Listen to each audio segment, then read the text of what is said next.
Voilà une résolution qui ne sert strictement à rien. Je me demande dans quel pays du monde on traite le gouvernement de dictature quand il perd les élections et qu'il le reconnaît, qu'il perd les référendums et qu'il le reconnaît.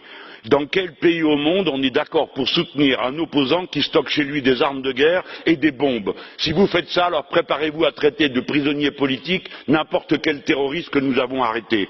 Peut-être que M. Maduro aurait dû faire donner 1000 coups de fouet à cet opposant, parce qu'alors il bénéficierait du silence complice de cette Assemblée, comme vous le faites pour l'Arabie Saoudite, dont vous trouvez cependant le moyen de citer l'un des ressortissants qui est président de la Commission des droits de l'homme, oui, un Saoudien président de la Commission des droits de l'homme de l'ONU, pour montrer du doigt Venezuela.